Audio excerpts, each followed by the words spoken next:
morning to you out there. This is the Sport Morning Show right here on Sport 101. And we're live this morning, obviously, to talk about sports and everything sports.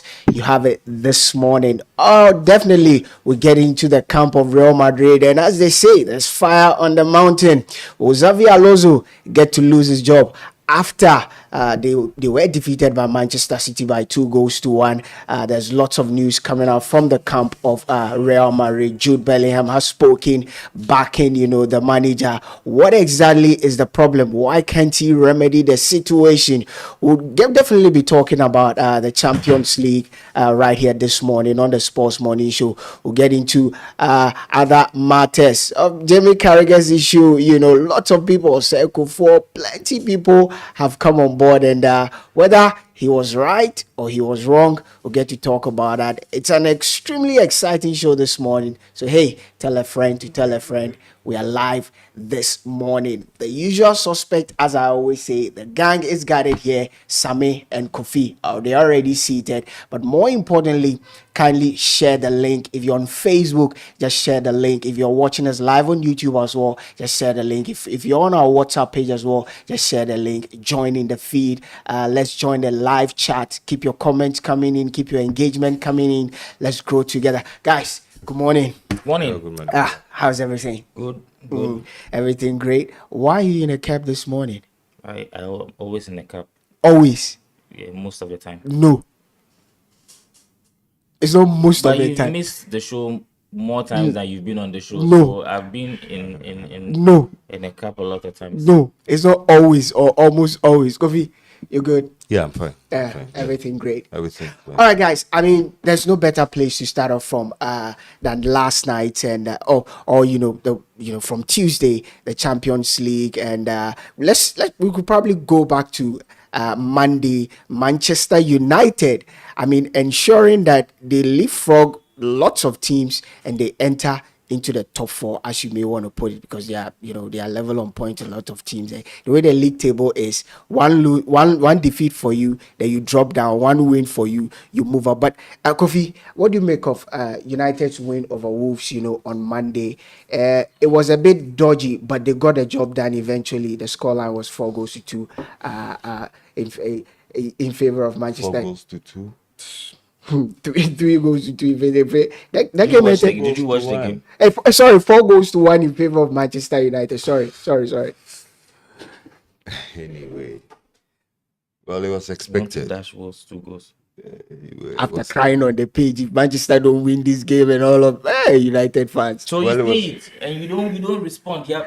No, but- Everybody that's on the page, Yeah. this is lucky. No. If you see everything on the page, Oh, I see and then everything, you but choose not to interact on the page. how do I Now respond? I was crying. How on do the I page. respond to you whining?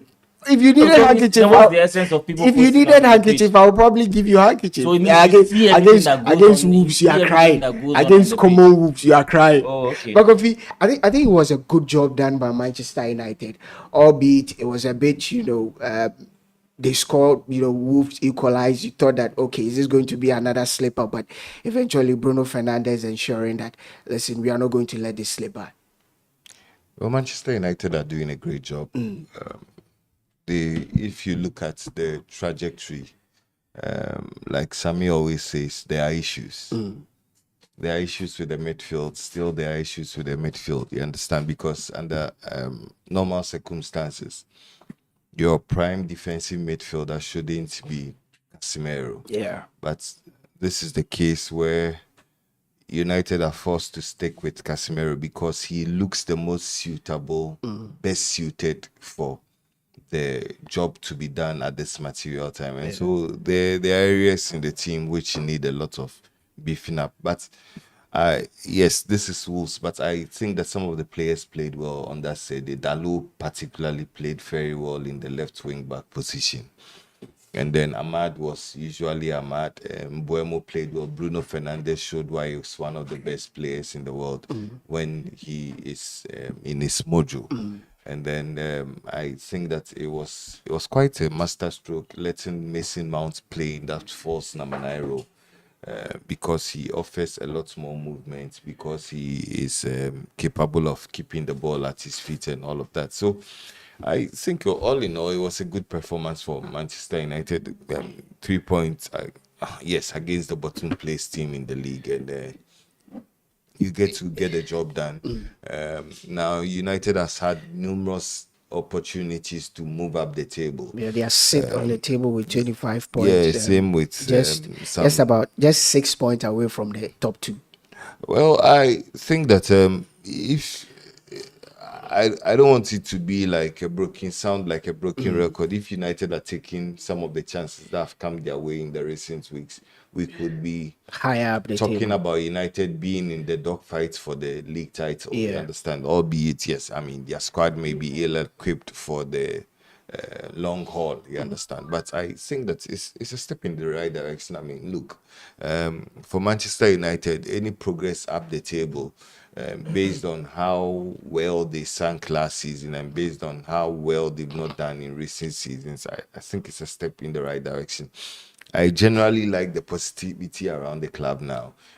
When this league season began, now you realize that there was a lot of noise about Manchester and the constant talks about the manager being sacked, being given X number of matches to perform and whatever. But it looks like all of the toxicities around the club is getting by, and I am particularly happy with the vibe around the club now. United are no more really in the news. Is it primarily because it's become an expectant feature about Manchester United? Because when I quite remember when the last 5 games of Manchester United were released, the talk is that okay, this should at least United should get about 15 to 12 points from this, and it's become so expected that they win, they drop point, they win, they drop point. They can't seem to put consistent win together, at least 3 wins together. So I mean, why should we talk about them? Because it's become expected of them. That's why primarily everybody is. I really don't get your question. I'm saying that, is it because it's become an expected feature about the club United now that there's no consistency about them? So no, beating Wolves is no news. They'll come back again. They'll drop point. They'll come back. Going by your logic, it should give a lot of ammunitions to the naysayers. I mean, going by your logic. No, because they don't expect anything now. So it will be like they keep talking about the same thing over and over and over again. Is done. But United not doing well is enough ammunition for the naysayers. Maybe they're tired. How? Because I mean, you're tired of Manchester United. When was the last time? I was about to ask Samir this question. Is the biggest news in England. But I think they are not really relevant now anymore. How do you say they are not relevant? Because when United dropped point, was it against their last game they played when they dropped point against West Ham?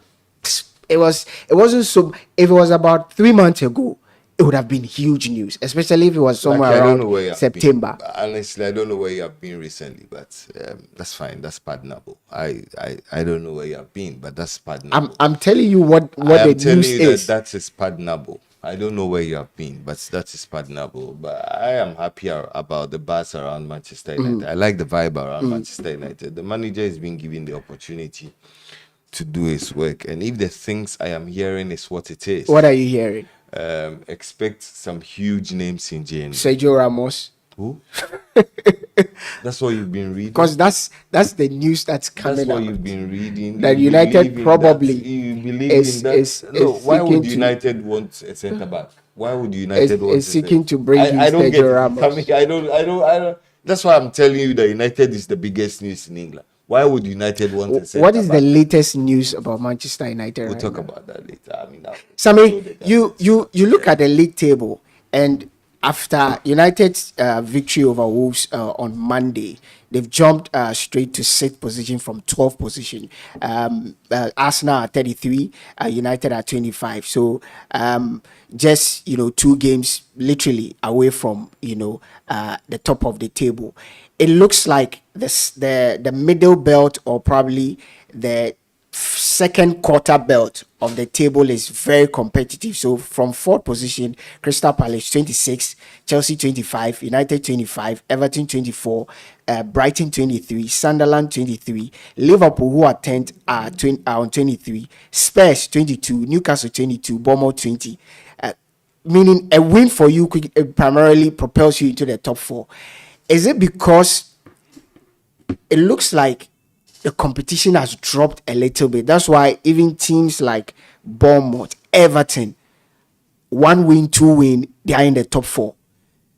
Does that is that the impression that you get, that at least the second middle belt of the table, there's very little competition? It looks like it's just Manchester City and Arsenal. The rest are all very closely, niched together in terms of their strength. I don't get the question. What I'm asking is that Where have you if you been? what I'm asking that if you look at the table, take away City and Arsenal, who have put some distance between themselves and the other pack. The other pack, they are all closely niched together. 26, 25, 25, 24, 24, 20, 23, 23. What is accounting for that? Is it because the How clubs? far are the other clubs They're from? not- they're not Yeah, so how far far are they off. from? Yeah, so is it a matter of all of them are Yeah, I don't performing, know. So or how there's very far- little no, competition how from each far other? are that band away from the top? That's what I'm saying. That is it primarily because the teams are not performing, or is down to the teams that are rather performing? I think it's down to competitiveness. Just it's a simple question. Is it because okay, we are all not good, so we are closely niched, or we are all good? Every they're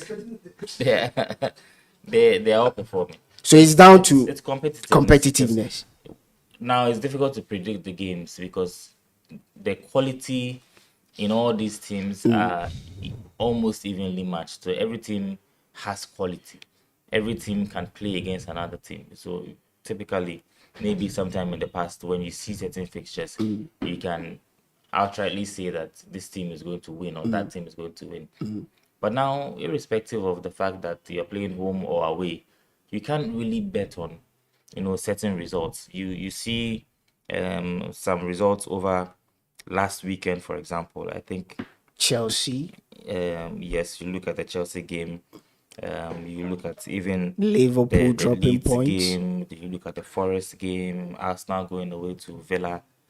It tells you how the league is. But even with these teams, you see how the results play out, and it tells you that a certain team can win this week, and then they meet another team that are on the same level as they are, and then they get to lose the game. So it's down to competitiveness of the league, and that's why for a team like United have had about 3 or 4 different opportunities to be in the top 4, and then they end up dropping points.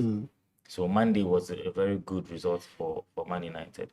But when you look at teams like Palace, teams like Everton, all these teams Sunderland. around where you're talking Exactly. about, Sunderland, Brighton, There's and Bournemouth, there's there's Sunderland, there's Brighton, there's Spurs, there's Crystal Palace. All are Spurs are not there. Spurs are there. They are on 20 points. Yeah, the Spurs are someone 11th. Yeah, so a win for them shoots them higher up the table because of the It's just down to the competitiveness of the league, and when you are going into these games, it makes the games more interesting because Okay. you know that if slip you up. drop points or you slip up, you can be in the bottom half of the table. You know, if you win the game, then you're in the top half of the table. So that difference between dropping 2 points and getting 3 maximum points, it's a lot. And even with the top 2 teams on the log, or the top 3 teams, and the difference is not much. It's just for Villa or City to lose one game, and then whoever is in 4th place, like Palace, for example, win their game, and then they are already 2 Catching points up to them, behind. yeah. So that's what makes the league interesting. But I think at the end of the day, it's down to the quality of all the teams. Now, all the teams have almost equal power when it comes to their finances. So teams can buy or spend in the transfer window and bring in a lot of quality players, and then they can be very, very competitive. So that's why you see the top 4. Who would imagine the top 4 as at match day 15 in the Premier League, and then or the top 6, and we are talking about Villa, Palace, all in that conversation. There's Yeah. Everton in 7th position. There's Brighton there. So it's interesting to see, and that's the reason why teams like Arsenal cannot afford to slip up. Teams like Man City cannot afford to slip up. So in my opinion, that's what makes it very competitive, and the fact that United even find themselves there, it's testament to how far the team has improved. The team could be doing better, but if you compare United now to where they were a year ago, it's massive improvement. Again, it brings us back to your question. If United had not won that game against Wolves, then we'll be talking about whether United have retrogressed, because just that 3 points would have been something different where United, let me see where they would have been. They If were United had 12 at lost the that game, time. yes, Yeah. you take 3 points out of it, then United will be somewhere 12th, 13th position. Yeah. Actually 13th position. That's the difference between winning one game and then losing. So this time around, the league is more competitive. It's not because the teams probably, as in the teams you expect that they would be performing like Chelsea, who have dropped close to about 9 points, in their last 5 games. After they beat Barcelona, Chelsea are yet to pick a victory in the Premier League. Teams like probably Manchester City, who have been a bit consistent. The other teams you expected that they will be there, like Chelsea, they've dropped points. It's not because of that, but it's due to the competitiveness of the other teams. Yeah, Okay. competitiveness of the league. Because look, let me tell you, it's not because Chelsea isn't good. It's just because the standard of the other teams have improved. So there is not much gulf in terms of quality difference when it comes to the teams in the Premier League. You look at teams like Villa, what they did to Arsenal. These teams have a lot of quality. So even for a team like Manchester City, when you look at the team that City have and you look at some other teams, I think they are evenly matched. Maybe experience or coaching here and there is what's the slight difference. So maybe, as I said a few years ago, if you pick this Chelsea team that are where are they? They're somewhere in fifth position. Chelsea right? have faith. Yes, and they are not doing so bad. The difference between Chelsea in fifth position and Aston Villa in third position is about 5 points. Yeah. Now, when you pick a team like Chelsea, I don't necessarily think that it's because the team is not good enough. I just think that the teams around them and the quality of the Premier League is what is evident here. Last season, we saw Liverpool practically run away with the league because of this same issue of quality, where teams, a lot of teams were not playing up to the certain level. But we see what happened in the transfer window. That's why the Premier League were the highest Sunderland spenders. spent close to over Yes, 200 in million the- pounds in the Premier League. recruitment. Barcelona cannot spend 200 million pounds in recruitment in one transfer window, but Sunderland can. Yeah. So it tells you that they have that financial muscle to bring in quality. And we've seen how Sunderland are performing That's from true. the Championship. You see where they are in the Premier League, and then the kind of players that they've brought into their squad, and that's the reason why they can compete against teams that we see as regular top teams in the Premier League. If you look at facilities of all these other clubs, they've upgraded in almost every area when it comes to training facilities and all of that. So they can compete on the pitch and off the pitch. A lot of these big teams are thriving on their name and history. But when it comes to competitiveness, now everybody can compete. And that's the reason why the Premier League is so keenly contested. Guys, what do you make of the Premier League this season? So we're getting into the Christmas and festive season. Other leagues will go on break, but we know one thing that makes the Premier League unique is the fact that there's nothing like a festive season break. The Boxing Day action is where a lot of people will be keen to know what would happen. The games that will be played on the 26th, 27th, 28th. Then I think on the 30th thereabout. Then that's what makes the Premier League exciting. But if you look at the table this season, what do you make of the Premier League this season? Sammy believes that what we are seeing is down to the fact that the gulf in class has been bridged by the other, teams. And so they seem to be on some level of equal pegging with the big teams. That's why we're seeing the team very, very close to each other. I want to know your thoughts on the Premier League this season. Get to the YouTube channel, in the chat section, the comment section. Keep the comments going. This is a sports morning show right here on Sport 101. Kofi, on Monday we sat here and we looked at Mo Salah's comment, and it's gotten a lot of people to talk after he released that statement. You disagree with him. You felt that, listen, he may have a case, but I mean, he shouldn't have made that statement, all of that. Then on I think Monday evening or Tuesday on Sky Sports, Jimmy Carragher went in so hard at Mo Salah. I mean, some of the things he said, I disagree with him, and I don't know where you stand, I don't know where Sammy stands, but he makes reference to the fact that he was a failure at Chelsea, and he's not won anything with Egypt, which I feel like, come on, it was irrelevant to the discourse. I mean, what has you, Jimmy Carragher, what have you won in your career? But I don't know if you saw the interview between Slot and Seedorf, where Seedorf actually in a way tells him how he could have handled the situation. But what do you make of Carragher's comment post what Mo Salah said? Well, I can't believe you are also falling into the trap of attacking the messenger and not the message. Oh, well, see who is talking. That you don't know what Carragher won. Is it relevant? Yeah, it's very relevant. No, I mean, anyway, I want your take on it. What have I done maybe to talk about Mo Salah? But I want your take on it. You understand? I want your take on it. My opinion is different. Was he right to have gone in hard at Mo Salah the way he did? Whatever Carragher said was fact. Which one wasn't fact? Whatever he said was factual. He failed at Chelsea. No, he didn't win anything at Chelsea. Carragher was succinct. Oh, so what he said. So for you, if you don't win anything with your club, you fail. No, is that a narrative? Carragher said that before he came to Liverpool, he was the guy who did not win anything at Chelsea. That is not true. No, but did he win anything at Chelsea? No, you see, before he came to Liverpool. Ask me a question. Okay, anyway. Okay, yes, I have my take on it. Yes, you go ahead. Before he came to Liverpool, Carragher is trying to say that Liverpool has made Salah who he is.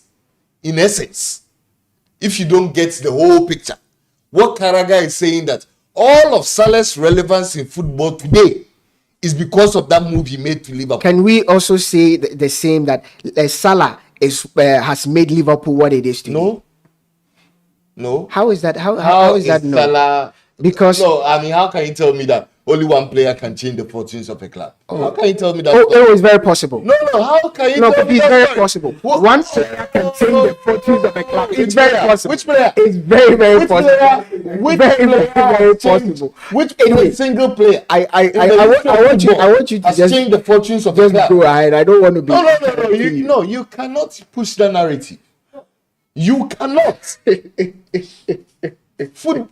Look, let's not try to trivialize the issue. Football is a team sport. There's always, you see. Football is a team sport. Yet, as much as you are a superstar, you need the full complement of your teammates. That's very true. So you cannot tell me that there's always that one guy. Hold on. You cannot tell me that Liverpool are where they are today because of Mo Salah. Mo Salah to Liverpool is as important as Van Dijk, it's as important as Alisson, it's as important as Trent Alexander-Arnold, it's as important as Firmino, it's as important as Henderson and all of those guys. How can you tell me that Mo Salah is the reason why Liverpool are where they are today? Then how can you also tell me Salah, Liverpool is the reason why Salah is what he is today? But is it not because of Liverpool that Salah is relevant? Is it not because of Salah that Liverpool were able to achieve the things they also achieved? Why? So he did it single-handedly. Did Liverpool single-handedly make Salah? Why? No, you see, whatever narrative, exactly. Whatever narrative goes for Liverpool, it can also go for Salah. Hold on. If Liverpool had not believed in Salah and giving him the platform, Salah will still be irrelevant in world football. That's not true. That is the narrative people push. You know why? Let me give you Salah's numbers at Roma. In his first season, he played just 2 seasons for Roma. Hold on. Okay. Hold on. Look. If you mention Totti and that other Roma captain, the midfielder, what's his name? Daniele De Rossi. Who else can you remember with Roma? No. Let's go. You're pushing the narrative. You are pushing the narrative. Now, you didn't get where I was going. You are pushing the narrative. Can I make my point? Look, there's this Italian boy. What's his name? Diminutive figure. Where did he play? Came through the ranks at Roma. Which everybody thought he was going to be a superstar. The Egyptian. Di Stefano. Is it No. Di Stefano? Yeah, Di Stefano. Roma. Look, got the numbers at Roma. What is he today? Can I Make your yes. point. What I'm saying here is a lot of people forget that when Salah got the first time Salah signed for Roma, in that season, Roma were 10th on the league table. Salah's first season, 14 goals, 10 assists. Second, he led them to third position.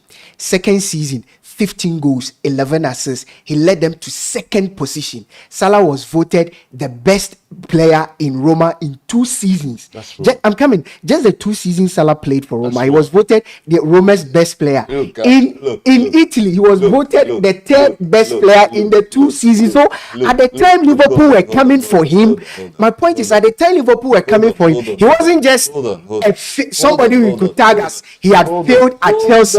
He was one of the top 2 best players in Italy. Hold on. So how then do you consider him as a failure? Hold on. Men are trapped by their own words. 15 goals, 10 assists. Yes, in the Italian Serie A for Roma. Hold on.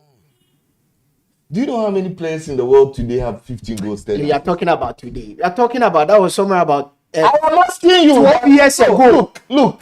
12 years ago, I said 12 years ago, football not 90 minutes. No, what I'm saying is, what is 12 years ago? He's played For Liverpool for 8 years. 8 seasons. So what are you talking about 12 years He ago? played for Roma 2 seasons. What So are you 10 years talking about? ago. No, what are you 10 years ago, I I'm said saying, do you know what numbers people were doing 10 years ago? But my point is, he had the best numbers So if you at tell me, Roma. so if you tell me today, even today, João Pedro, what are his figures at Chelsea? Oh please, João Pedro has Look at even me. hit double So figures. any Tom, Dick, and Harry can make 15 goals, 10 assists. That's the point I'm making. No, you are not. You are trivializing it. If it was any Tom, Dick, and Harry at the time he No, got but to if you Roma, tell me the players there 15 would have goals- been making double figures. No, but if it was that easy, if you the are players there would have been making double if you are figures. a saga and you are not making 15 goals, 10 assists. I mean, really? My point is, Really? I mean, I'm not even Really? concerned about my So point. at At the the time time, that you are making that 15 goals, 10 assists. Look, the points Carragher sought to make is simple. Let's not drag this. yeah. Salah is Salah because of Liverpool. Just as Liverpool is Liverpool because of Salah. Liverpool because is bigger than Salah. Liverpool And before in Salah that came, project- what had Liverpool won?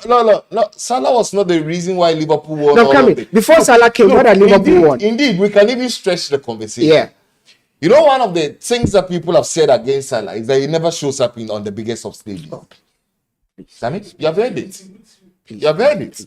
Please. That's in major finals. Please. Look, the Champions League final that Liverpool won in his tenure. What did he do? Please. You see, What did he do? if Salah has never showed up on the biggest of stages. Indeed, one of the cardinal things that people have said against him, Salah, continuously, is that when you lead people to step up on the biggest of occasions, Salah is not a guy. that's one of the narratives. I remember that even when we were somewhere, we even said that if you were going to choose between Yamal and Salah on the biggest of stages, everybody agreed that we're going to go with Yamal. I personally, that's one of the narrative I think that is. But let me even go on. when you push that narrative, you are doing a bit of injustice to the Hold on. discussion. Let me just finish. Yeah. I mean, and for me, I think that Carragher just spoke the truth. There's nothing that clearly, retrospectively, Salah stepped out of bounds. Clearly.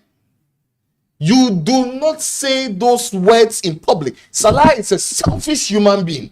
Selfish, greedy. If Rollins was alive, bastard. If Rollins was alive, he would have used that word for Salah. But I think that's a bit of. You do not put yourself ahead of the team. Look, I've listened to commentary from top football. Thierry Henry, I listened to him. He mentioned that when he was at Barcelona, he was playing well. You understand? He was playing well. There was a time he was not playing. He traveled to an away fixture. He was put into the stands. He disagreed with Pep Guardiola, but he made his point to the coach in the dressing room. You don't come out public. You don't do that. You don't disrespect your teammates in that manner. Sammy, and tell the whole world that your position at Liverpool is guaranteed. As for, like, we all agreed here that. I mean, some of the things he said. I mean, they were. So but I don't know why you listen to Carragher, where I personally think that you can talk about, like Kofi said, maybe focus on the message. We all agree that some of the things like my position is untenable because of what I've done for the club. I mean, like we all agree. We agreed with Allison and Van Dijk and all. You said that he didn't show leadership, brilliant and all of that. But Carragher literally, to be honest, if you look at the UI, we are all comms people, literally attack the personality of the guy. What did Carragher say? Drawing in, he comes at him by saying, "This is quote. This is a guy who at the AFCON has not won anything Fact. with Fact. who has not won anything with Egypt. Which is And- the most successful African country at the And AFCON. then he comes at him and he's the guy that failed at Chelsea. But you see, in all conversations, then in us describing a player like Kevin De Bruyne, that's how we should start the conversation. Oh, Kevin De Bruyne is the guy that failed at Chelsea. Because we sit here and hail Kevin De Bruyne as one of the greatest midfielders that have ever played in the Premier League. But there's never a point that anybody remembers his time at Chelsea, because what he's done at Chelsea is past and gone. You look at the player for who he is. Conditions right now are different from conditions that probably we were in at Melody. The fact that something happened at a certain platform does not mean it defines who you are, because the guy has moved on from Chelsea more than 15 years ago. He made it at Roma, Roma's best player in 2 seasons. He was in a Italian player of the year, the top 11, 2 seasons. Comes to Liverpool, transforms the narrative. He's been spoken about as even one of the, if not the best winger to have ever played in the Premier League. Why should you go back and be talking about his past in quote failings? It's just a narrative. Why should you even bring in quote his past failings? If that is the case, then everybody should look at Carragher for what he has never done in his career before. What major trophy has Carragher ever won, to the point that he has the right to even talk about somebody's failings? A 20-year-old boy couldn't cut it at Chelsea at the time and use that as a narrative to discredit whatever he's done. But then we also shouldn't discuss it because we've never played football professionally. So But you see, discuss it. but when we are doing it, we don't attack your past feelings. And that's why No, he spoke the fact. he was 20 at the time. Do you know when Carragher Now was he's in about the Liverpool team? 30, some 38, 37, whatever age. And he's Mo arguably, Salah? yes, I think he should Salah be in is his 33, 34. he's in his, let's say, his mid-30s. He's arguably the one of the greatest players who have played in the Premier League. That you cannot even take away. No, I don't get where you're coming from, because why should we take away he was 20 or the early stages of his career? Wasn't a part of his career. We talk about Ronaldo Nazario de Lima being the youngest, blah blah blah. He achieved this. We talk about Messi winning the Ballon d'Or at this age. We talk about Mbappe winning the World Cup at this age. These are successes. Why can't we talk about people's successes at young ages? But we cannot talk about someone's failure at a young age. Salah, The conversation is himself always put in a context. in a position where he will be scrutinized. Okay. You mentioned Kevin De Bruyne. Kevin De Bruyne has not come out to spew a lot of rubbish. Okay. Let him come in. I get where you're Let coming Kevin De from. Bruyne also, because he never attacked City, he never attacked Pep. But let KDB do that, or maybe he did that. Then you realize that people have receipts. That's when people will remember that he actually started somewhere and he failed at Chelsea, and then he went to Germany, and then City gave him an opportunity. So sometimes, if you don't want to be put on a chopping board, you also should know how to speak, because people will analyze everything. You don't come out and then you want everybody to talk about your successes and Did you've he done this and did you've he done that. talk about his successes with Egypt and Chelsea? He spoke about his successes with Liverpool. He said, "What I have achieved with Liverpool." So he spoke in context. So he was speaking within the narrative of what he's done for Liverpool. If he had brought the conversation from what I have achieved in my career, then Sammy, we can, pause. Which career? Is it the one with Egypt? Is it the one with Chelsea? Is it the one with Roma? Is it the one with Barcelona? Then we can I'm surprised we can have that when people are conversation. being vetted for positions. Yeah. When people are, you go for certain interviews. Why do people do background checks when you are given certain positions? Why do we have to analyze when you submit your CV for a job? Why do they ask you about your past job experience That's what I'm and saying. all of That that? So if he's talking about, at the end of the day, it is about him, Mohamed Salah. so he doesn't tell. Okay. Well, When you put yourself out there and then you start a certain narrative, you give people an opportunity to scrutinize your person, your career in totality. Why are we limiting the conversation to what he has done for Liverpool? Because he is trying to say that because of what he has accomplished at the club, I deserve this, I deserve this, I deserve this. yes. Now, every other person analyzing it is trying to remind him where he's coming from. Where did he come from? Because That's what we're if talking about. relatively he came from a league where he was one of the top 3 best players for 2 seasons, a lot of people have forgotten. They should go and check Mo Salah at Roma. He led Roma from 10th to 3rd. Yes, Kofi doesn't want me to say he led. Who was talking about In the that? second season, they were second. That is why it was because of his performance. That's why Jurgen Klopp felt that this project that I'm doing, I will need the talent of this boy. Jurgen Klopp did not pick a nobody. Because in the Syria, he was one of the best players. So he didn't pick just a nobody. If He didn't pick him from Chelsea. If Salah had done an interview like this at Roma, Yeah. do you think we'll be discussing it? Will we be discussing it? I don't get the drift. Whatever interview he granted, if the circumstances were the same when he was at Roma, or if he was still at Roma and he had granted an interview like that, we will be discussing And it. he had achieved the very things he had achieved with Liverpool at Roma. Even if he had achieved that, we will still be discussing it. Yes. It will be a conversation, probably not as big as it is now, but obviously maybe the Italian Syria doesn't command that noise as So Liverpool we will not would. be discussing it. It is a big deal because of the institution Liverpool. Salah could have accomplished the numbers you're talking about at Roma before coming to Liverpool and all of that. But nobody paid attention to all of that.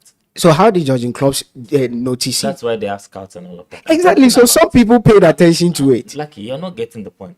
I'm talking about platforms. I'm talking about institutions. It's become a worldwide news because it is Liverpool. So Liverpool, if not, Salah should have remained at Roma. If he didn't think that Liverpool was an opportunity for him to grow his career, it is hand go, hand come. If Gomez had made this statement with everything that probably Gomez is at Liverpool now, would it have made news like the way Salah have? Because Gomez has also achieved, primarily won the same trophies as Mo Salah has. Would he have garnered the same attention? We would scrutinize. No, would he have garnered the same attention? Listen. No, I'm coming. Would he have garnered the He's same wise. attention? He's wise. He won't make those calls. It wouldn't have garnered, but He's so let's wise. also agree that just as Liverpool is a big platform, and it's giving all the mileage and attention this issue has gotten, the same way the attention is the way it is because of the person involved. Nobody is discounting that. If somebody like Van Dijk came out to make certain comments, we would make a lot of noise. Exactly. We would scrutinize it. Exactly. Cristiano Ronaldo, when he came to do similar at Man United, we scrutinize it. I was one of those that said Ronaldo has been silly because you are still under contract, so you don't come out and make certain comments. So you feel Carragher did not. Carragher spoke facts. I don't know why people are being emotional. Salah is not even the greatest Egyptian footballer of all time. He's not even close. Who is? When we started watching football and you're watching the Egyptian team, Who is? he has not accomplished anything He's whatsoever. not won with anything Egypt. with Egypt. He's not won anything. It's like yes, they've Asamoah gone Gyan. to the World Cup and all of that. But look, they are bigger names when it comes to Egyptian football. Who is the greatest Egyptian I'm not going footballer to go of in there. all I'm time? not Egyptian, but we have They are there are right back. different names that we could mention. Hosni. These are big names. Their They're the likes of goalkeeper. Abu Trika and then Wael Goma and Yeah, even their goalkeeper, yeah. the goalkeeper, Yeah. El Hadari and all these guys. These are the guys that carry the flag of Egypt. They When are it the comes guys to- who won look, things for when it Egypt. comes to international football, He is Egyptian Salah as is not Asamoah Gyan. close. In the context of He's the Liverpool, Egyptian Asamoah where does Gyan. he rank So- as the greatest? In the context of Liverpool, in terms Look, of Liverpool when it comes legends, to where does he rank? history and then legends and all of that? Where does he rank? Salah is more of a Liverpool legend Yes. than an Egyptian. Okay, so legend. in the context of Liverpool legends, where does he rank? I'm not going to go into order. Where does it? You want me to give you first, second, third, fourth, fifth? No, give me your ideal He's top a, he's three. a Liverpool legend. Ideal top three. Maybe top 10. Yes, Maybe top probably 10, top yeah. 10. Who are top 10? Yeah, top 10. Salah. Top 10. Is he bigger than Steve McManaman? Let me ask you something. Is he bigger than Michael Owen? Is Let me he ask you bigger something. than Steven Gerrard? Is Salah? He's bigger than Gerrard. Is he bigger than what's the name of their past manager? He's bigger than Gerrard. Established. Kelly Douglas. He's bigger than Gerrard. No. Don't. I think he's in the top 5. He's bigger than Gerrard. He's in the top 5. He's bigger than Steve What did Gerrard. Gerrard do that Salah has not done and kidding me? beyond? Like you see, He's bigger than Steven No, I'm Gerrard. asking you, what has Gerrard done No, I'm that not- Salah has not done? Sentiment out of this. Exactly I the was point. No. Kofi mentioned it. Salah is not a bigger Liverpool legend than Steven Are you Gerrard. kidding Why? He has accomplished more than Steven Gerrard Why? at Liverpool. Yeah, so But why? he's not a bigger Liverpool Why? legend Why? at Why? You guys should than educate Gerrard. us. Why? You know? Exactly. Exactly. Exactly my point. Look, If Salah was English, we will not even make this Now comparison. you are being sentimental. But that is the truth. Now If you- Salah was English, we will not even be talking about No, this. look. Why is Gerrard a bigger legend than Salah? Sammy, look. Let me attempt to. I know you're on the platform. Look, Salah. If you gather all the Liverpool players who won all of the things that they won, he was not the best player. Oh my God. So, Sadio Mane. Sadio Mane was. No, hold on. Sadio Mane, Firmino, Salah, what's his name? Fabinho, Wijnaldum, all of them. So who was the best player among Can you them? Can you tell me? Look in my eyes and tell me that Salah was the best player. He was the best player. No, he wasn't. In No, that- he in wasn't. that- No, in that- No, he wasn't. In that 8 years span, Salah was the best amongst them. Years. For me, you know why people will go with Steven Gerrard? Steven Gerrard was a force of nature. Oh, please. He was the guy who dragged the whole of the team along. Look. When this team is not playing well, you expect characters like Salah, if they are who they say they are, to drag the whole of the team along. Why? That is what Steven Gerrard did. Why is Gerrard that's a why I bigger keep legend saying- than Salah? That's why. But are you not listening to me? That's why I keep saying that. When Exactly, that's where I want us to drive the conversation because players to have ever existed. No, Salah is one of the greatest African players to have ever existed played in Europe. If this guy was English, look at people hailing Henderson. People sit on world platforms on TV and they hail Henderson, yet they don't want to hail Salah. They feel Henderson's legacy at Salah is even bigger than what Salah has done. Henderson's legacy at Liverpool. If Salah was British or was English or was even Brazilian, we would not even be having this conversation. Lucky, I don't know why you don't want to understand. You just want to make your analysis. I don't know which people you are talking about saying Henderson. Did you hear Steve Mercer on Sky Sports? Legend than Salah at Liverpool. Did you hear Steve Mercer at listen to him. okay? Kofi, I don't know if you watched that interview where he Salah- spoke about the fact that Submit to Henderson make dragged the team more than Salah You are did. not allowing Allow me me to make his You are point. not allowing Anyway. me to make my point. Anyway, The guy shouting in the background. Look, no, because he's upset with you guys. look. Yeah, Salah, nobody is saying that he's not a Liverpool legend. yeah, But I think we should take a lot of sentiment out of it. okay.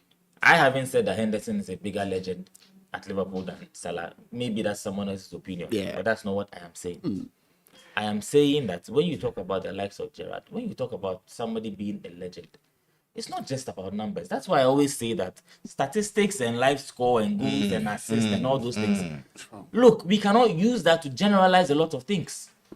If you look at Salah's numbers and statistics and all of that, for somebody that didn't watch the game or didn't watch Liverpool, like you put it side by side with Steven Gerrard, you might say that, oh, Salah is a bigger legend at Liverpool than Steven Gerrard.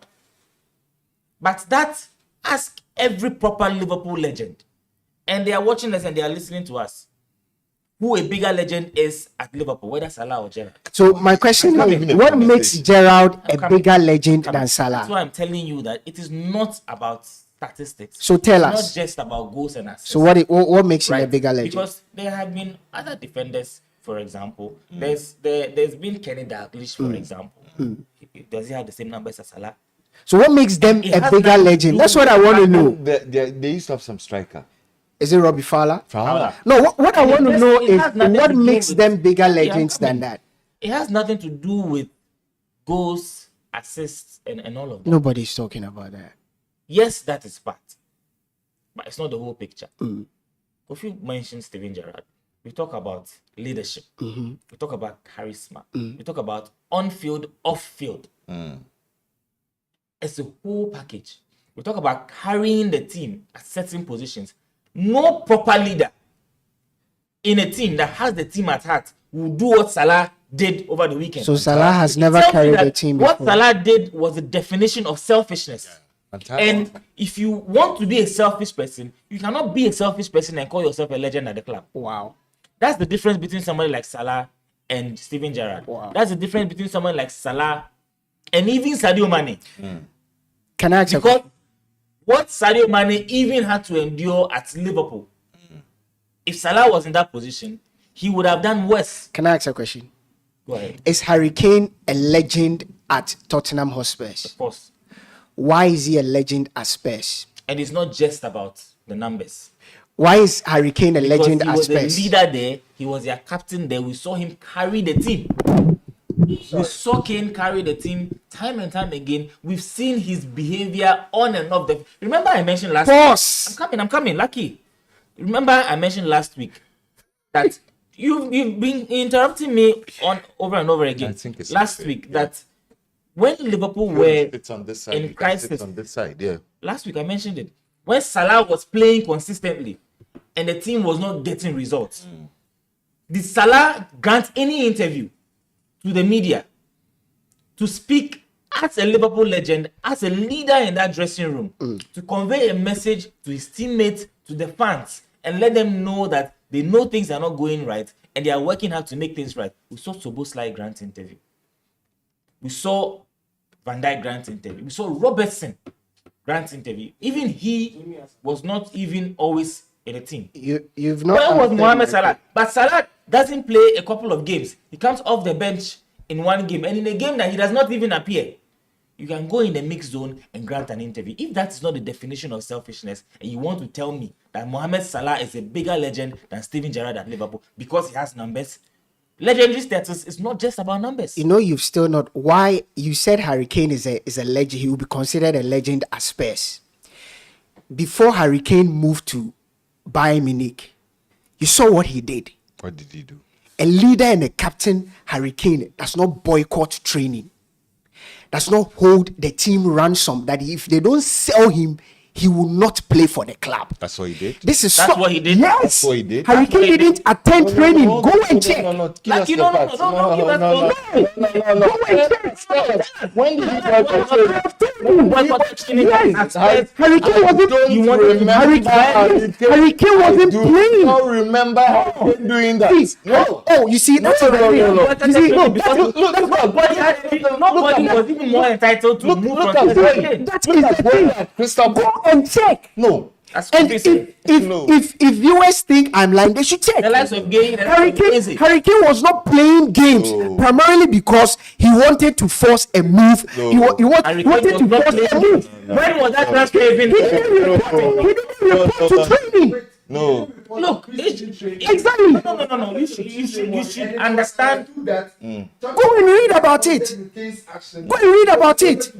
wanted to move to Bayern Munich. Look. It was pre-season. Go and check. That's what I'm saying. That we sit here. No, it was Exactly. pre-season. He literally Pre-season. Harry Kane literally forced a move. Yet the English media said nothing. Like you cannot attempt to change the narrative. The guy wasn't playing for the team. He came out in the media to rant. He came out in the media to rant. Everybody has a way they express their misgivings. So how you express it is what makes it right or wrong. Everybody has a way he chose that no, I would rather not attend training, I would rather not attend games or play in games to show my displeasure. I want a move. I will not talk. Somebody feels like I cannot say I will not go to training, but I will talk. Yet the one who spoke, you think he's a bigger hypocrite. The season had started and Harry Kane decided not to play for Spurs. You see, How do you compare apples and How do you compare apples and peaches? Hurricane. Listen to Beba talk. How do you compare apples and peaches? Hurricane literally forced a move. He boycotted training, whether it was because at the time the move came, it was preseason. What did you want him to do? So there were competitive matches. He decided to Oh, come on. So right now you are choosing between game being competitive or when it not. comes to contract situations, come there on. can be agreements. This is the guy you want to say he's a Spurs legend. Legends don't do that. Legends don't do that. Nobody has said Salah is not a Liverpool legend. I just said it. Legends don't do that. When you bring in that Steven Gerrard conversation and some of the other names that we've mentioned, these are the reasons why I'm telling you that there are levels to these things. I'm surprised Kofi doesn't know that the guy boycotted training and all of that. Whatever it is, I'm surprised he doesn't know. Look, anybody can force a move. How you go about it is what makes it right or wrong. Exactly. Oh, so Sammy, How you go about Sammy, it is what makes it right or wrong. imagine imagine you have issue. No. But why do you even cite that example? I'm telling you that. don't see the relevance to this conversation. For a legend, See the relevance to this conversation. you claim Salah is his attitude does not Then really Harry dictate. Kane throw his teammates under the bus. His attitude does not really disrespect depict his somebody who is a legend. He did. If you respect your teammate, you will join them and you will do whatever you have to do based on your contract. If you respected them, you will play. Even though you want to force a move behind the scenes, you will probably be negotiating. You will not abandon the team. You will not abandon the team. Yes. The fact that at the time they were in preseason or whatever it is does not matter. He abandoned the team because they need you to prepare. I don't get it. My point is, you think that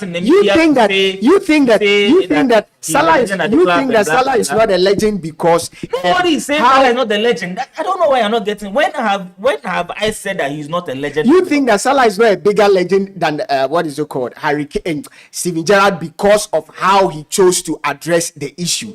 I'm telling you that there are some people who probably don't talk. Imagine you have an issue with me, and all of a sudden you decide not to talk because you're not the type to talk. I call you don't pick. You don't, like, you literally cut off communication, or you have an issue with us. You cut off communication, you don't pick, you don't do anything. No, but Harry Kane himself has come out to say that he never refused to train with Oh, Peter. please. Harry Kane himself has come out to say That's why I'm not buying it. Harry Kane. So why would you believe the word of Bebaton over Harry Kane? So has come out to say that he never refused I'm to telling you, train. I remember very well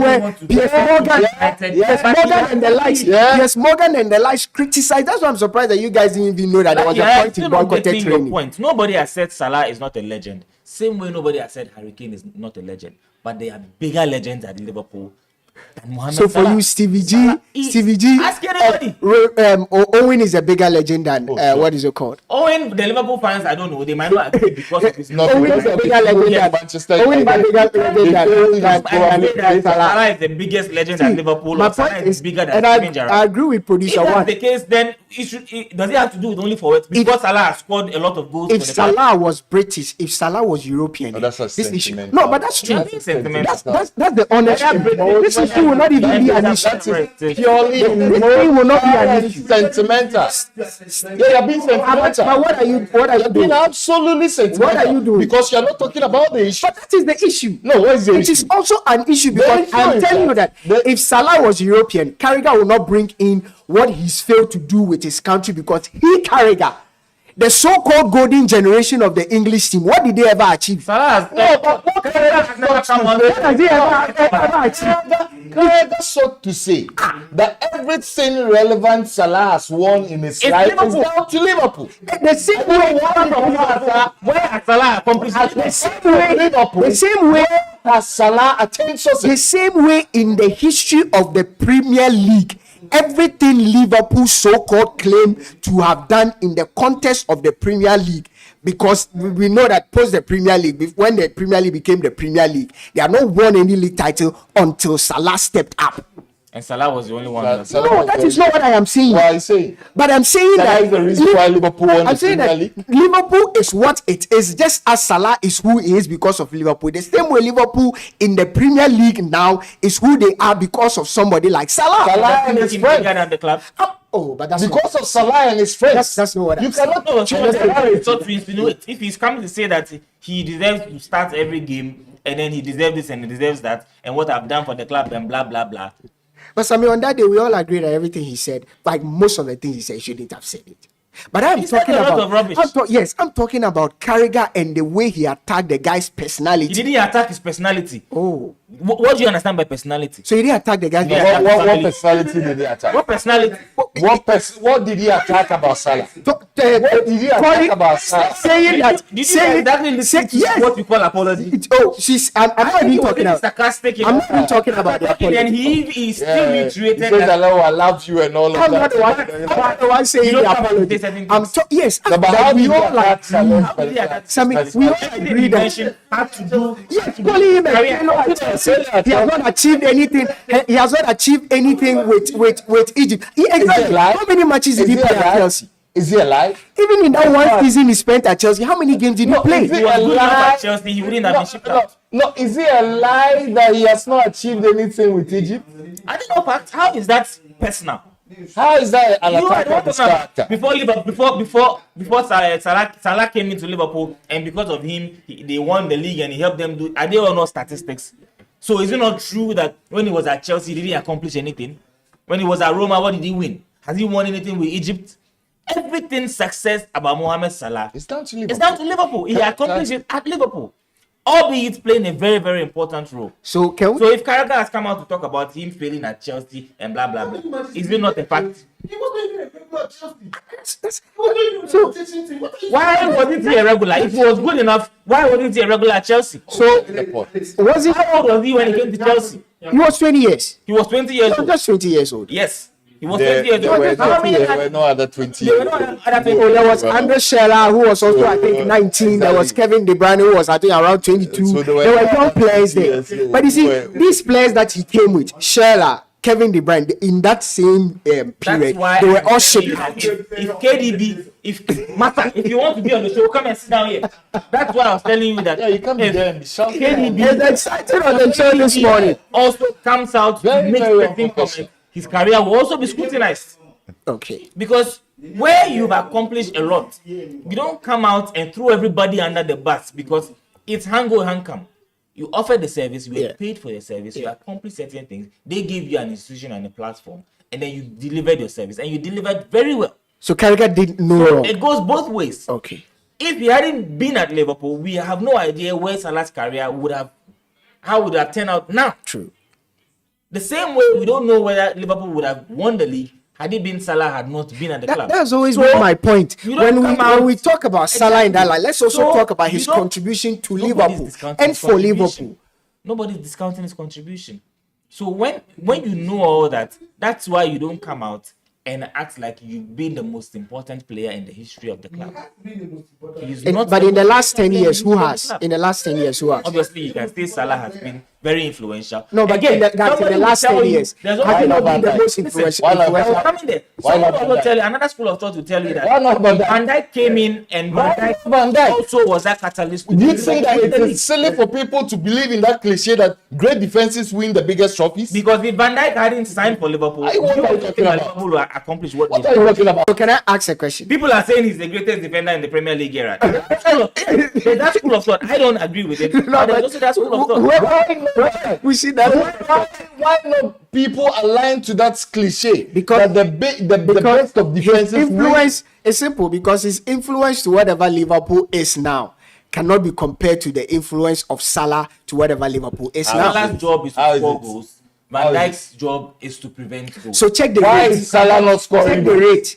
In that 10-year span, there was never even a single time Liverpool were regarded as the best defensive team in the league. No, it's a lie. But there was So you always don't there was a time But there was a time it's a lie. there was a It's a time lie. Liverpool's attack I think from 2018-2019 when they got the It was not 98 Salah alone. points It was when not they couldn't even Salah win the alone. league. The 2020-2021 they had the best attack in the league And with you- Roberto it was Firmino, that- Roberto Salah alone. Firmino, Salah and Mane, with Salah getting the highest of in terms of goals and assists. And if it wasn't for the selflessness of the guys like Firmino and Mane, do you think that Salah would have accomplished those? Do you know that in that period where the three of them played together, Salah gave Mane the most assists amongst the three? That's what I'm saying. That So at the end of people the day- talk about listen. selflessness of the other guys, but Salah too has also been selfish in making sure that the other guys their numbers pop up. Salah was the top scorer. Someone gave him assists or other players assisted him. It's a team sport. That's the point in general. Exactly the point. You couldn't have accomplished it alone. Yesterday- If Van Dijk wasn't in that team, Liverpool probably would not win the league. If players like maybe Sadio Mane or some of these guys like Fabinho and the job that they did in that Liverpool, that club's team, do you think Salah, for everything that Salah has done or the goals he scored and everything, do you think that Liverpool would have accomplished certain things? Why is it that at the in end that of the Champions season- League final that they won, where Salah came out in the first half, did Because he win was that injured. Yes, but his teammates. Has he ever been influential on the biggest of stages? Why is it that at the end of the season, one player is chosen from the team as the best player of No, the because team? we all see know one player. that football favors attacking players. No, I'm not even talking about it. It's just a question. I'm not even talking about Salah. I'm not even talking about Salah. I'm just saying that why is it that if you claim that we shouldn't really give credit or we shouldn't pinpoint Salah as the man, why is it that at the end of the season, the team itself decides that let's vote for Same as the player of the season? Why? Lucky, it's like you're not listening to what. No, I get you, but I'm saying that in the end, there's always that one person. Though it's a team sport, in the end, there's always that one person that you look at the lot. You say, okay, even though everybody has contributed to whatever we have achieved, this one guy's contribution, we have to admit that stands out. Of course. Exactly. So in the last 10 years, can you categorically state that Salah, Mane, Firmino, Van Dijk, if you were to put them on a podium, you would think that the contribution of Van Dijk would trump whatever Salah has done in the last 10 years. Nobody is saying that. That is my I just point. told you that in the past 10 years, you can say that Salah has been the biggest influence at Liverpool. That is my point. So where Kofi is going, No, why no. not Van Dijk? I'm telling you that Van Dijk's influence may be huge, but it cannot trump whatever Salah has done. Point is, yes, he might be, but if these other guys were not in the team, he will not be where he is. Exactly. So you don't come out and say certain things that makes it seem like You are the without man. you, the team would I've done this for the club, I've done that for the club, and what I've accomplished with the club, Look, Sammy, and I deserve to be here, here. It's a team sport. Sammy, look. We need to have this conversation contextually. Okay. We are talking about a Liverpool team which broke the world record price for a defender Yeah. when they signed Van Dijk. Liverpool. Hold on. They broke the world record price for a goalkeeper when they signed Alisson. You understand? So I honestly don't get, because look, if you look But at we haven't even talked about the influence of Alisson. exactly. Look, go back and I'll give our listeners and viewers a simple exercise. You cannot talk about the league, blah blah blah. All of the biggest trophies they won, the Champions League, the FA Cup, the cup competitions. What was Salah's influence on the biggest of stages? Tell us. He's never showed up. He's never showed up. Never. So who led them? Never. When they beat Tottenham in the Champions League final, who scored that goal? So you think that? No, I am asking you because point of blank that. question. I don't need you answering my questions with answers. Questions. When they beat Tottenham in that Champions League final, who scored that goal? Jeffrey says that Salah is Liverpool's biggest character since Steven Gerrard. Bengal says that Jeffrey, enjoying the show from Jeffrey Racecourse definitely has Takrady. not been watching Mickey the GA says that I really saw this coming when Kofi predicted the start of the season. Salah wouldn't be Salah Salah wouldn't be the Salah we've known for the past, and now we are here. I want to know your thoughts on this. What do you make of this whole Mohamed Salah, Jimmy Carragher? Obviously, I think on Monday we all in a way disagree with some of the things he said, but I personally feel that listen, Carragher came in too hard and some of the things he shouldn't have said. But again, it's my opinion. The guys have said their opinion. Sami and Kofi, I don't know why lately they've been agreeing on on the same issue. They feel that it was spot on and Salah is being selfish, Salah is being all of that. I agree with producer. If Salah was European, we'll probably be not having this conversation. You can say I'm being a racist or whatever, but I think that is the case. But something, you have something to say. But I won't argue with you. I just feel that I just feel like whatever Carragher says. Look, Carragher says what a lot of people are afraid to say. Yeah. And I don't always agree with him, but what he said, are they facts or not? Yeah. Okay. It was not personal. It has to do with football. Okay. If he says he hasn't accomplished anything with Egypt, it's true. What has he accomplished with Egypt? That's it. If he says he didn't accomplish anything at Chelsea, is it not true? He led them to their first World Cup since 1970. Same as Asamaja. He led them to their first World Cup. Since And 1970. what did they do there? Anonymous. And then look, and then when he went to The guys I work with. the Oh, point Rani. is Salah is a great player. Yeah. For everything that he has accomplished. When you mention Salah, you can only link him to Liverpool. That's true. When you mention Cristiano Ronaldo, you link him to Man United. He won the Ballon d'Or there. When you mention Cristiano Ronaldo, you mention Real Madrid. He won the Champions League and Ballon d'Or there as well as he did at United. When you mention Cristiano Ronaldo, you mention Portugal. Because their top squad. he's He's played won in- trophies with the national team. Yeah. When you mention Cristiano Ronaldo, he went to Juventus. He accomplished there as well. He won trophies there as well. Now he's in Saudi Arabia. Same. No, he's not won anything yet inside. The top of the league. So you see top of the league as an achievement. And he's No, he's not won anything in Saudi Arabia. He's their leading top scorer. No, but he's not won anything. He's not won anything, but he's on course. He hasn't retired. But I'm giving you Salah too is on course with Egypt. I'm giving you Salah is on everywhere. course with Egypt. I'm giving you everywhere he's been.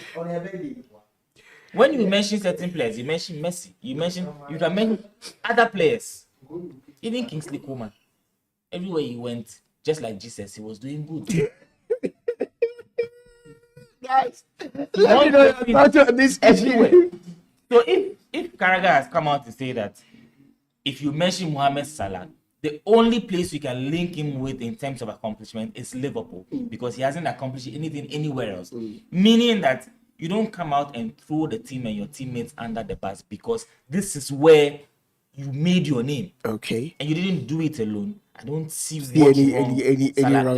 Carragher has said because everything he spoke they were facts. The guys are saying that everything Carragher said were facts. He was spot on and he didn't attack his personality. He spoke to the issues. Let me know your thoughts on this whole Salah Buhaha and all of that.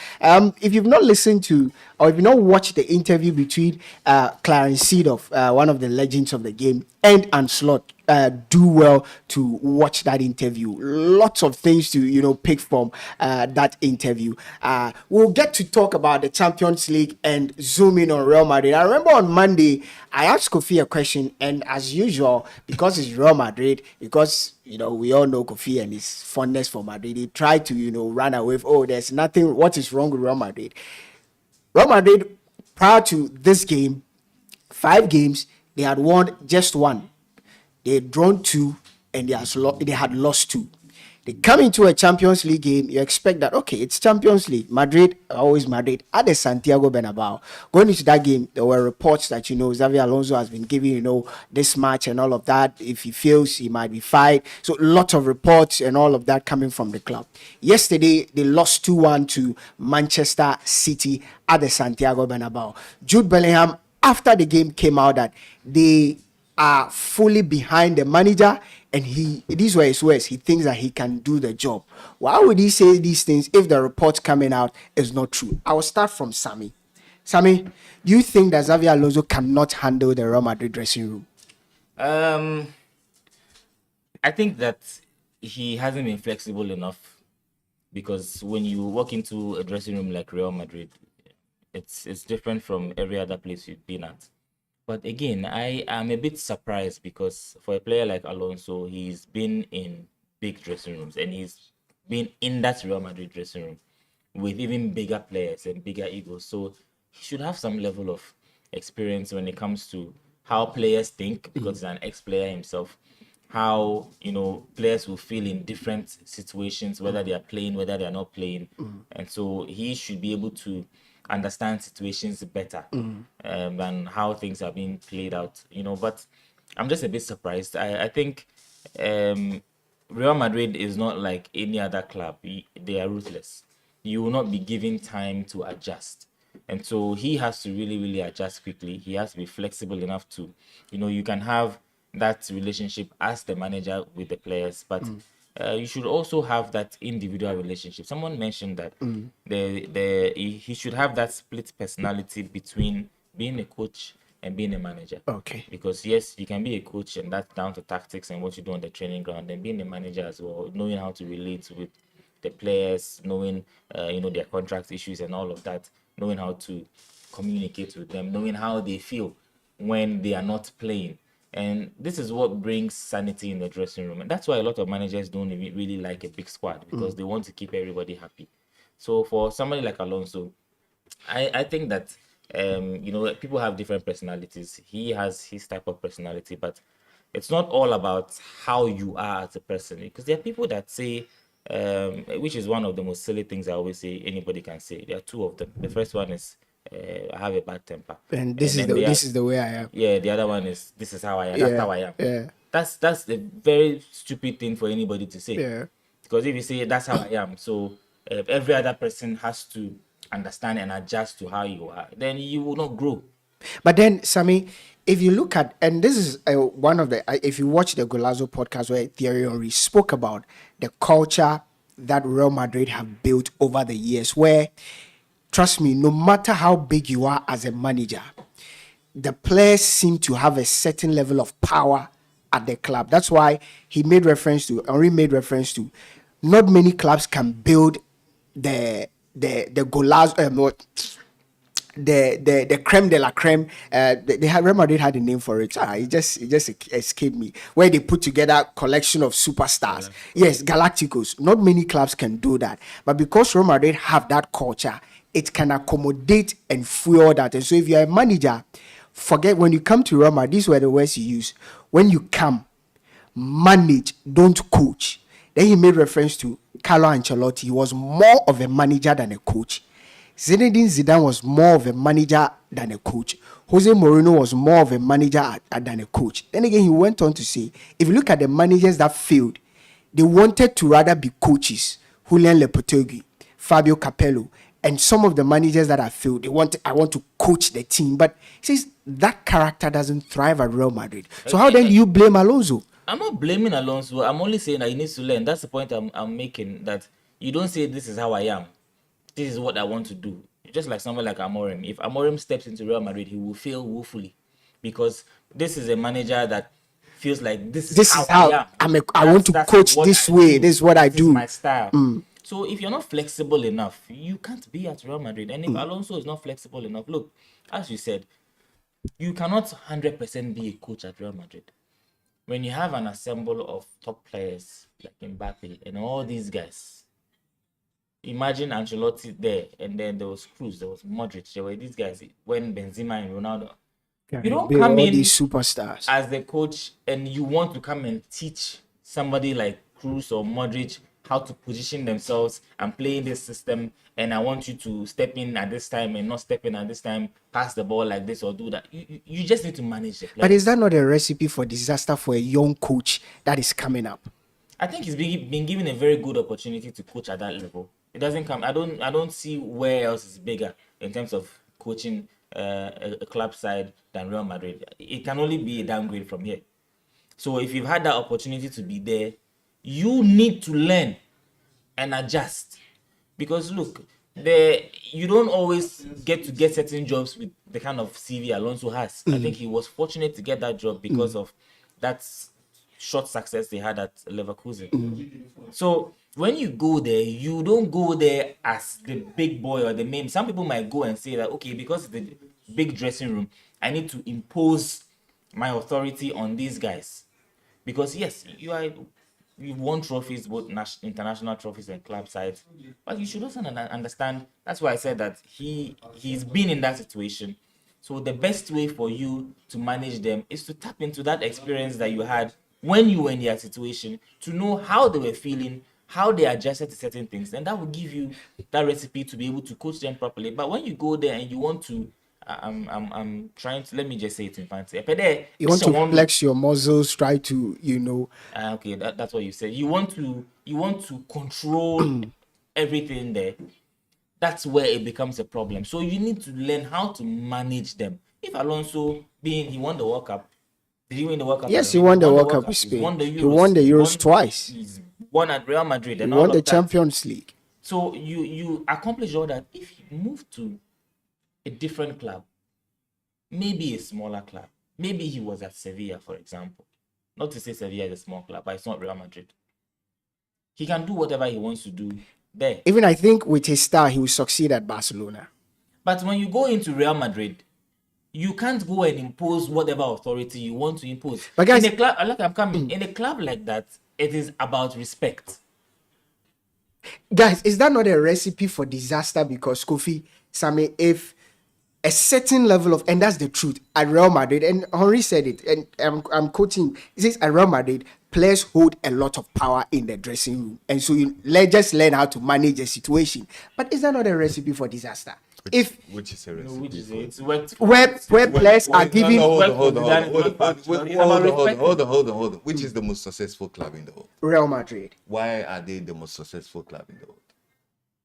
Like it's down to a lot of issues. No, don't dance around. Well, they've had the best players. Don't dance around the issues. Why are they the best? Why are they the most respected, the most successful club in the world? They won the most trophies. Because they have a blueprint that works for them.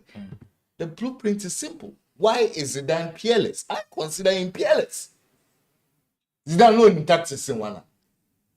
Oh, everybody. No, hold on. Why are you all over the place? No, what is all over the place? I'm answering you. Everybody knows that tactically Zidane is not better than a lot of the managers around. Why is it that Zidane in the history of European football or world football has done things that nobody dreams of doing? He's done only one thing. He's done things. Not that things. Nobody dreams of. No. He's done only one thing. Win the 3-peat. No. Nobody has even done a double. So don't say things. So when I say somebody has to do a double first and then move to the next level. So when I say things, I know what I'm talking about. He's done things that nobody has done. Nobody has even won a double. Yeah. Back to back. Yet alone think about a back to back. The culture at Real Madrid requires that the manager adapts. That's what I'm saying. That is that not a recipe? No, you don't go to Real Madrid and tell. I think that the earlier Xabi, like Samuel was saying, the earlier Xabi Alonso learns, the better. Because you don't go to the Real Madrid and say that, oh, Vinicius, at the flank, they remember inside. You understand? You need to manage the boy. But it's one body that. Because the issue yesterday, I was listening to Carlo Ancelotti was loved because they call him father. Tactician. Yeah, they call him father. Even at Manchester United. It was not Ferguson who was teaching tactics. It was Carlos Queiroz. So you understand? A certain club. I think that, look, Alonso needs to diversify.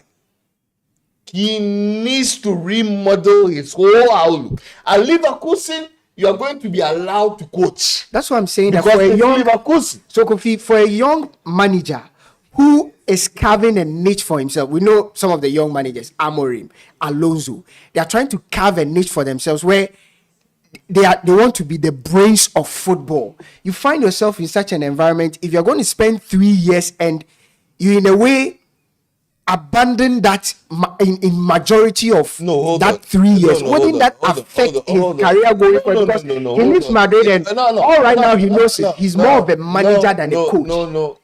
That's what I'm saying. You're always going to be a coach. If you're a coach, you're always going to be a coach. But to be a manager, you need to readapt. Yes, that's You what I'm saying. understand? That he needs to I reorient understand. himself. No, the guy has to be smart. Get a smart team around you. This is Real Madrid. You understand? If you identify who it is that you want to work with, Real Madrid will definitely get it for you. Because at the end of the day, it's down to the outlook of the club. It's down to what they are going to win on the field.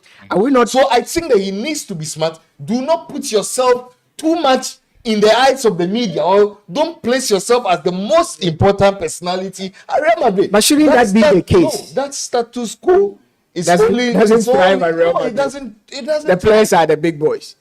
It doesn't thrive. There's a reason why Real Madrid is known as the Galacticos, Yes. the hub for Galacticos in world football. Because at Real Madrid, you are always no, at Real Madrid, you are always going to be given the room to be a big superstar. Yeah. And for me, I think that at Real Madrid, I mean, look, it might be controversial, it might sound a bit controversial, but at Real Madrid, coaches are never bigger than players.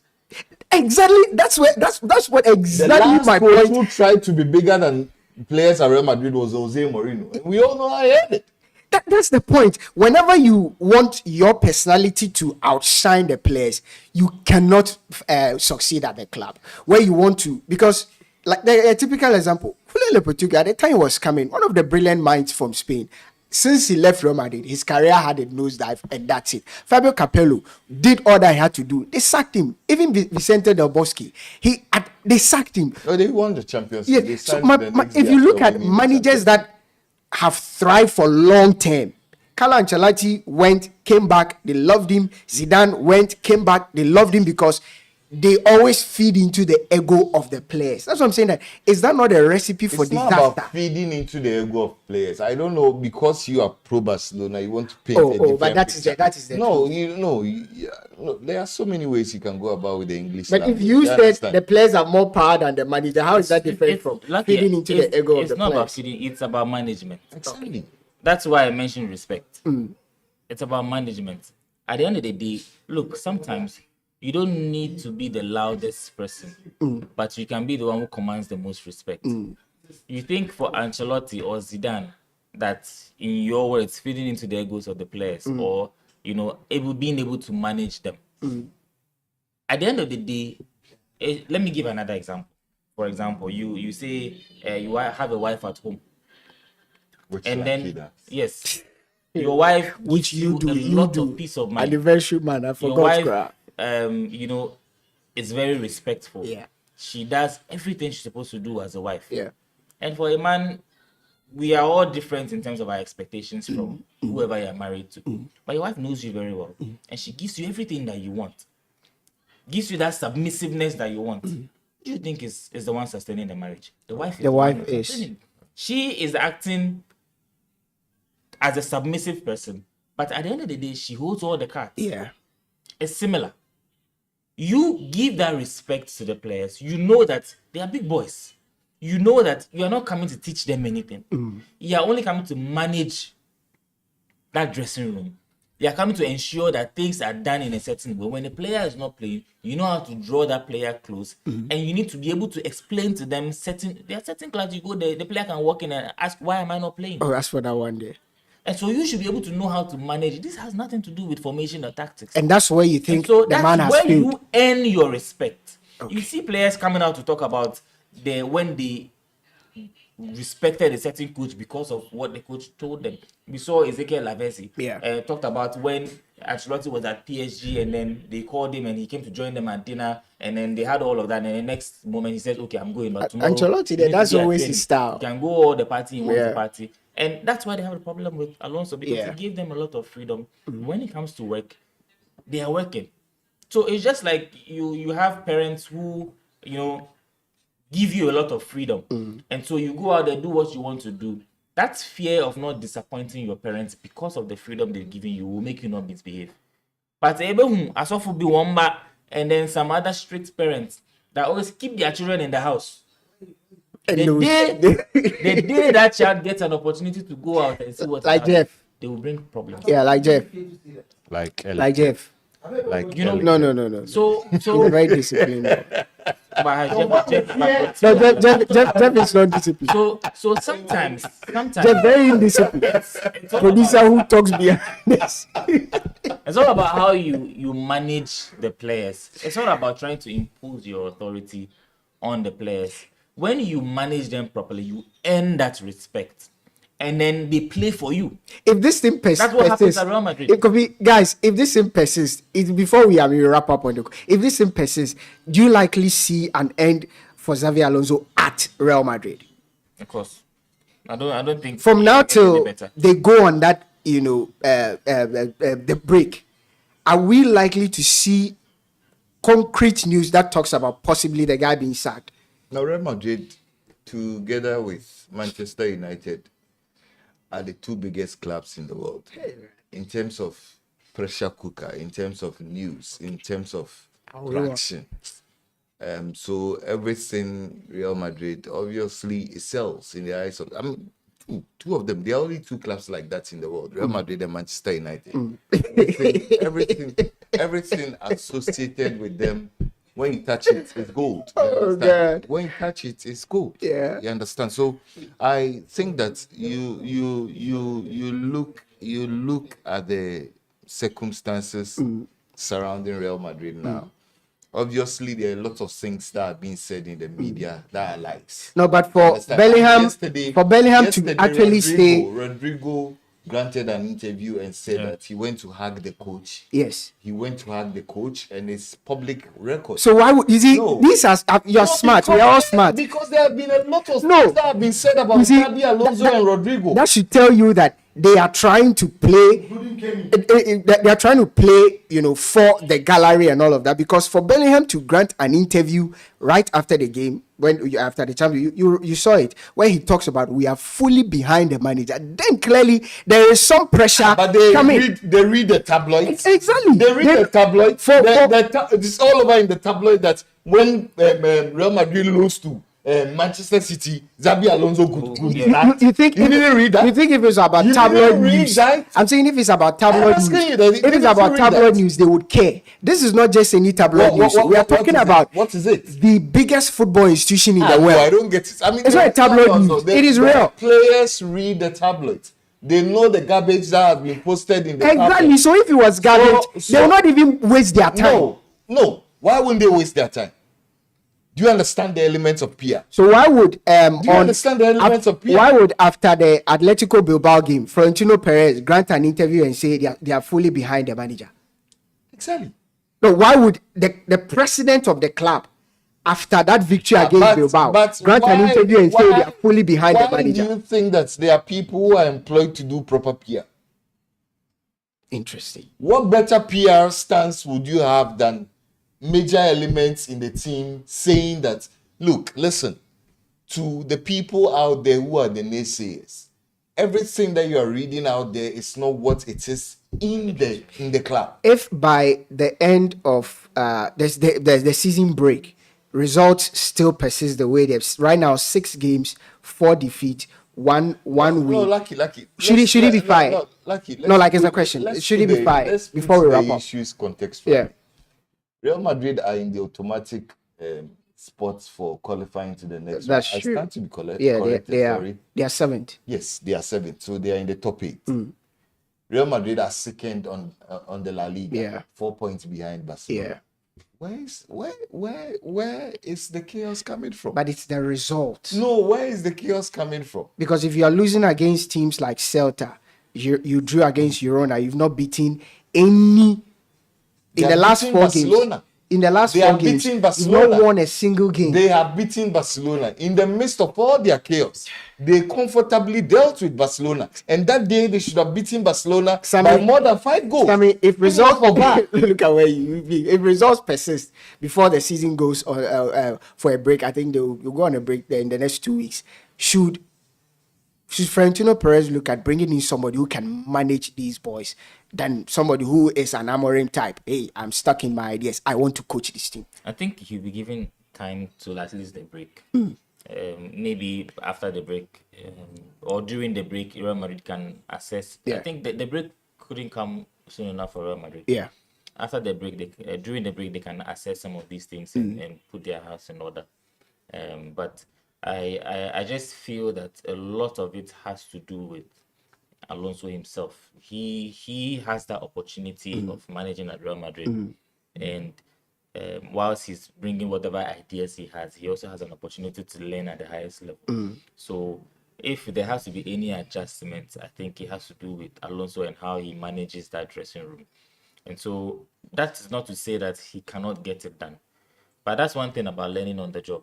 Because you might think that you've accomplished everything, you are there, you won the league somewhere, you've gotten success somewhere, but when you move to a different place and you realize that you were just a big fish in a small pond, and you move somewhere else and then you see your appointment letter and you see the numbers in that appointment letter, then you realize that where you were the big boy there, you're going somewhere else that is on a totally different level. Yeah. So you don't bring in, you know, the culture at the previous place to the new place, because you have a totally different culture. You have the mentality is different, the environment is different, everything about them is different. The expectation of the fans is different, and so Alonso has to be that person that makes the biggest Sacrifice.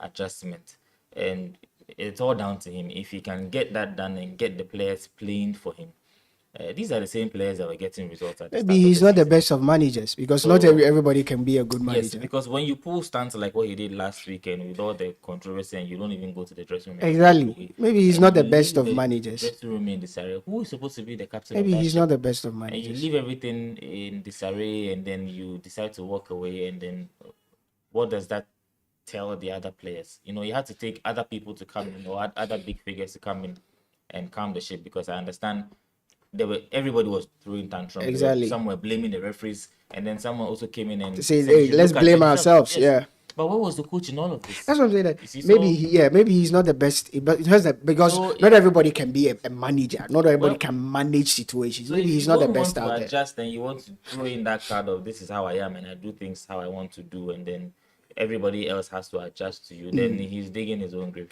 I don't know what you think about this Real Madrid issue, but I'm sure as the week,